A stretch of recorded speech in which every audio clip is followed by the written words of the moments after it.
Univers, multivers, cosmos.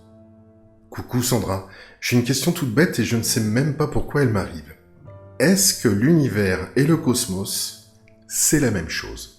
Elle m'est arrivée au début d'une sieste, alors je l'ai posée à mon esprit mais il n'a pas répondu. Alors je te la pose. Bonne soirée, Fanny. Bonjour Fanny. Brièvement, un univers est composé du champ de manifestation des possibles de l'esprit. Il y a donc une ou plusieurs existences qui composent un univers et ces existences sont sur des lignes de temps différentes sur le plan astral. Ainsi dit, on retrouve toutes les déclinaisons de l'esprit dans un univers et cela se manifeste par un ego qui habite différentes lignes de temps. Oui, nous parlons alors de duplication dite quantique. Ceux qui suivent mes ouvrages depuis un certain temps comprendront l'importance de la convergence de ces lignes des temps pour accéder à la conscience intégrée de son esprit et donc au plan surmental.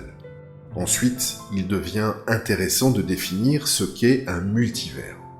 Un multivers, c'est le champ de manifestation des possibles de l'esprit universel à l'intérieur d'une même fleur de vie, c'est-à-dire à l'intérieur de la combinaison de la conscience de 7 univers.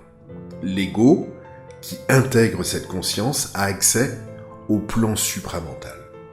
Au fur et à mesure que l'ego avance en conscience, il prend de l'expansion et on vient à habiter son vaisseau solaire, somme de 7 multivers ou 49 univers, pour un jour pouvoir habiter sa conscience solaire intégrale, le soleil, qui est sa conscience prépersonnelle absolue.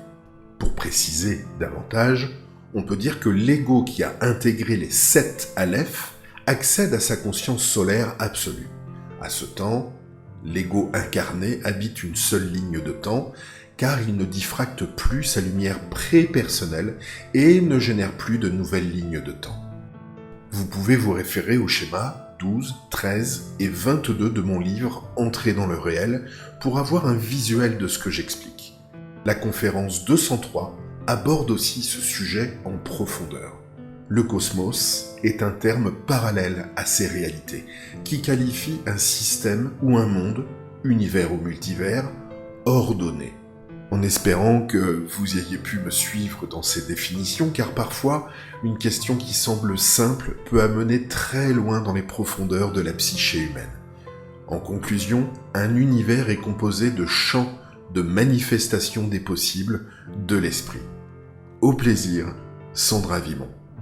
Ce texte est tiré du site www.supramental.biz. Voix narrative, Romain Lezen.